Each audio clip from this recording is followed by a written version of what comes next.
सभी राजस्थान के छात्रों को और खास करके कोटा और कोटा संभाग से लगे हुए छात्रों को मैं मोहन शर्मा, निशान बाबूजी के नाम से लोग मुझे जानते हैं बड़े प्यार से। बच्चे बहुत प्यार करते हैं मुझसे और बाबूजी बाबूजी करके उनके प्यार का मैं कायल हूं। कई बच्चे मेरे से सवाल पूछते हैं, बाबूजी हम कौन सी किताबें पढ़ें जिसके पढ़ने की वजह से हमारा रिजल्ट भी बहुत अच्छा बने और हमारा सिलेक्शन होने की संभावना भी बढ़ जाए।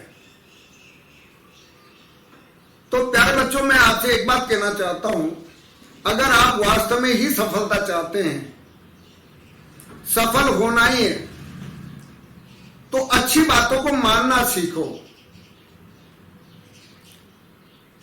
किसी का फॉलो उस आदमी का करो।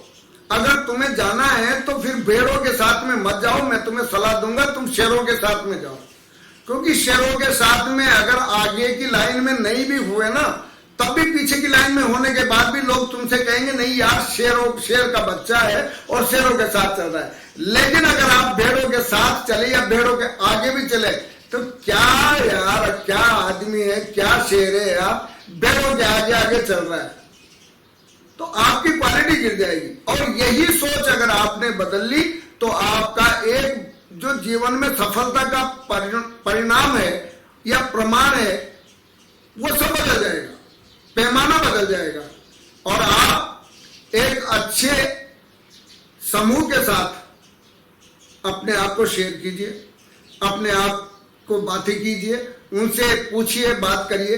अच्छी क्वालिटी के लोगों में उठना बैठना बहुत जरूरी है। तो बच्चों ने पूछा था मेरे से, बाबूजी कौन सी किताबें प्रयोग में ले? अरे भाई गूगल में डाल के देख लो,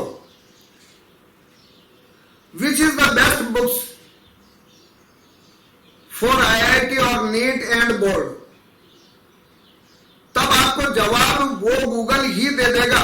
मेरे देने की जरूरत नहीं है। सब सफलता के लिए, सही काम के लिए या किसी भी चीज के लिए गूगल आपसे झूठ नहीं बोल सकता। गूगल सही जवाब देगा। ऊपर ही ऊपर लिखा आएगा आप NCERT books 11th plus 12th, इसका मतलब यह हुआ कि आपकी सफलता के पीछे सबसे बड़ी कहानी NCERT में छुपी हुई है। अब NCERT और फाउंडेशन में क्या अंतर है, मैं थोड़ा सा आपको यह समझाने की कोशिश करता हूं। If your basic concepts are clear then you are going to success, but your concepts are so weak you can't be success. मित्रों, आप लोगों को सिर्फ और सिर्फ मूल जो हमारी, जिनको हम कह सकते हैं मकान मजबूत बनाना है तो नींव मजबूत बनानी होगी। पेड़ को अगर जमीन पे खड़ा रहना है तो जड़ों को मजबूत रहना होगा, और आप जड़ों में अगर पानी देते हैं तो फिर निश्चित रूप से आप एक बात मान के चलिए, वो जड़ों में सींचा हुआ पानी फूल और पत्ती तक पहुंच करके और उस पेड़ को हरा भरा बना देगा। लेकिन उस पेड़ को अगर जड़ों से काट दिया जाए और काट करके एक तरफ रख दिया जाए तो वो पेड़ आप फूल और पत्तियों पे कितना ही पानी छिड़को वो हरे रह नहीं सकते, वो कुछ दिनों बाद में मुरझा जाएंगे। यही आपकी जिंदगी का भी फलसफा है। आप भी अगर फूल पत्तियों पे ही पानी छिड़कने का प्रयास करेंगे या डायरेक्ट उनके ऊपर फोकस करेंगे तो आपको जो खाद पानी मिलना है ना, आपकी शिक्षा को और आपके परिणाम को, वो मिलना है जड़ों से। और शिक्षा के क्षेत्र में अगर जड़ की बात करें तो जड़, शिक्षा के क्षेत्र में जड़ नहीं होती, लेकिन मैंने एक उदाहरण दिया है।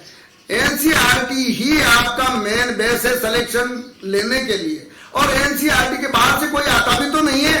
सबसे बड़ी बात, आप गूगल पे सर्च करके देख लीजिए, आउट ऑफ सिलेबस कोई आपका क्वेश्चन नहीं आने वाला है। अगर आपका कोई क्वेश्चन आउट ऑफ सिलेबस आ गया है तो बोनस मार्क मिलना तय है। ये गवर्नमेंट ने बाध्यता और एक सर्कुलर बनाया हुआ है जो डाला हुआ है और बच्चों को उसी में से देनी है।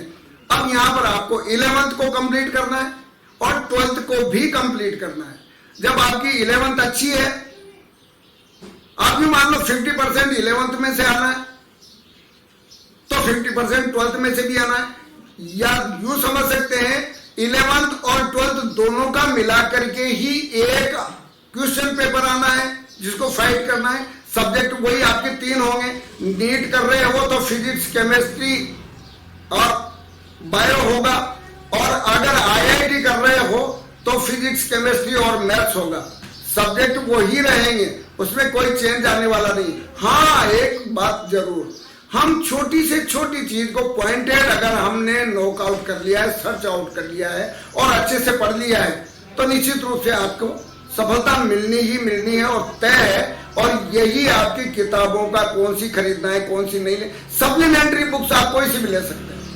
मैं नहीं कहता कि सप्लीमेंट्री बुक्स के लिए आप बॉन्डेड हैं, लेकिन सिलेबस के लिए तो आप बॉन्डेड हैं कि आपको एनसीईआरटी के बाहर से कहीं आना ही नहीं है। बस इतनी बात मान लीजिए। धन्यवाद।